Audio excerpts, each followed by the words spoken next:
is going on, Diablo 2 fans? Very special episode of the Uber Set Challenge today.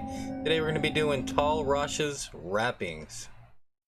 Just want to say before we start this video, happy birthday to Diablo 2. 20 years, still going strong. I love it.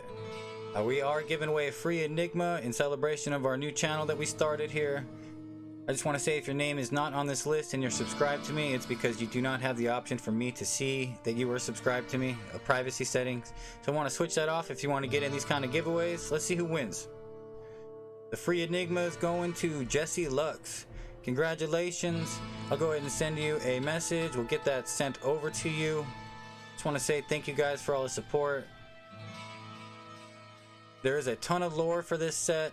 So if you want to skip it, there's a timestamp in the description. I tried to do my best to tell the story. I hope you guys enjoy it.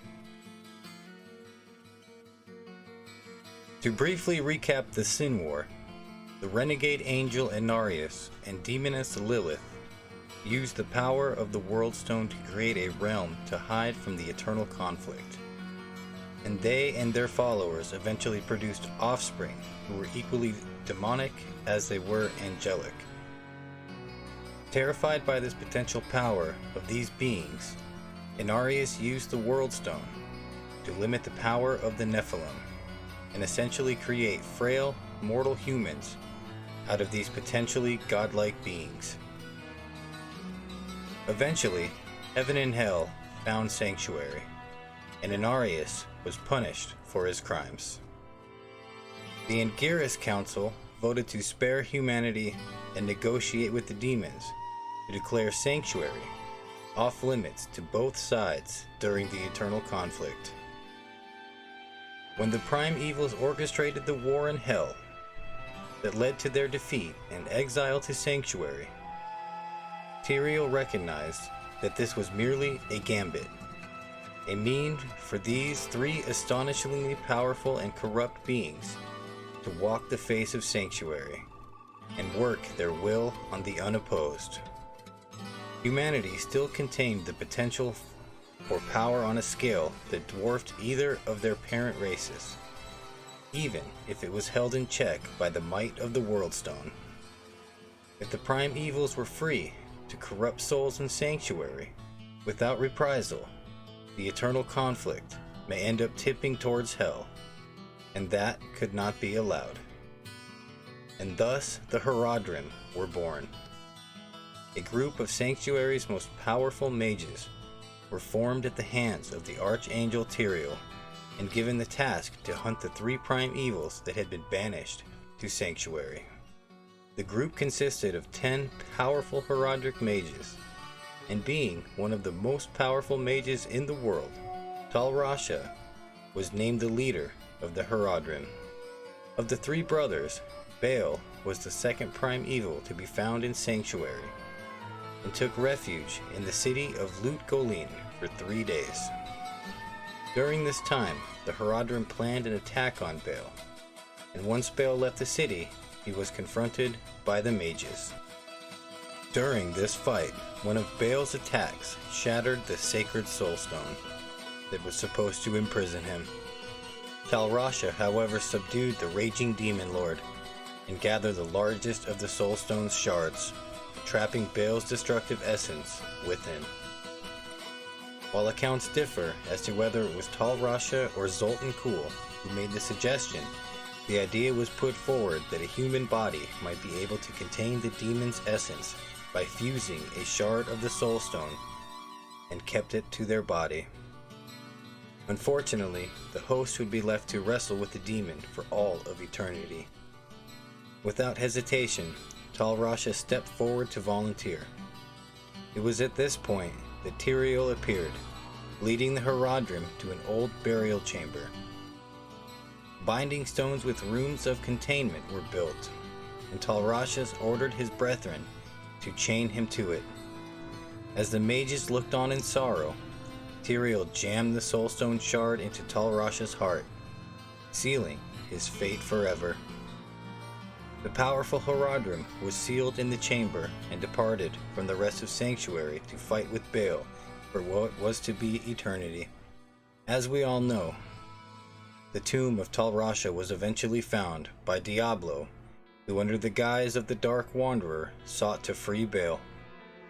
By this time, Tal Rasha's essence had been consumed by Baal, which also gave the Lord of Destruction insight into the Herodric knowledge.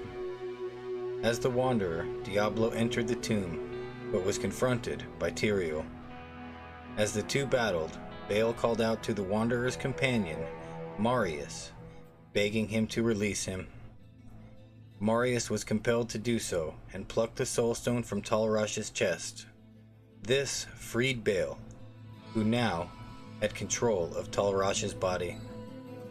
By the time Baal reached Mount Arreat, no trace of Tal Rasha's physical form remained, and his physical form was destroyed with the destruction of the World Stone.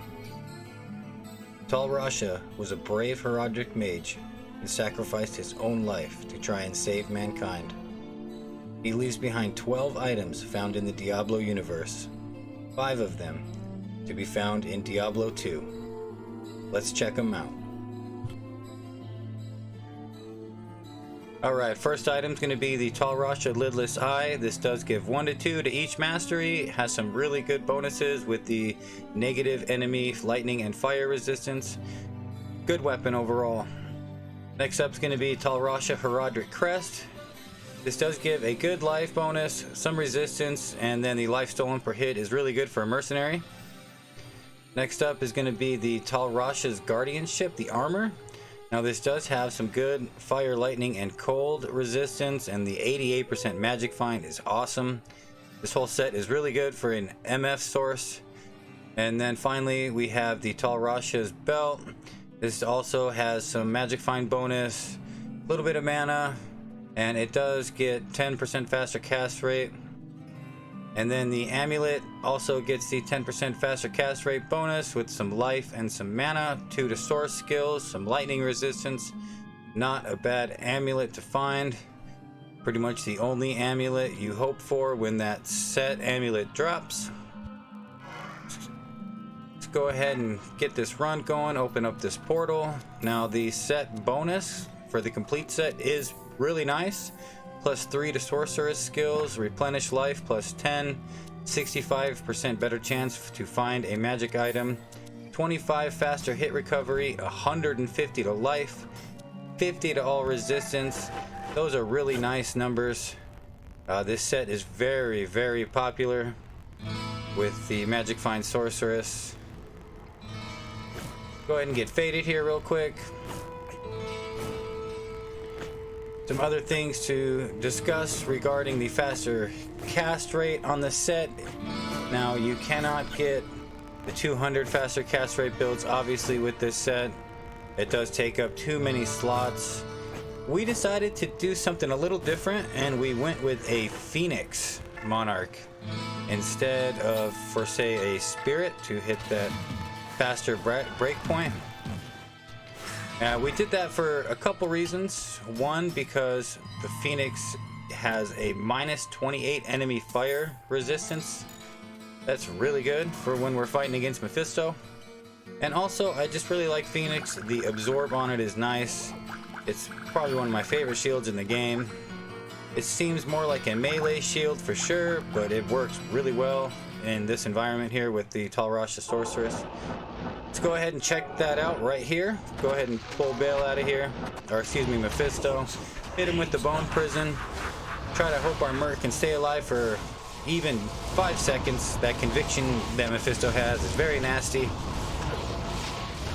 So as you can see, the strategy is pretty simple. Spam bone prison, keep him in the meteor, and he's already dead.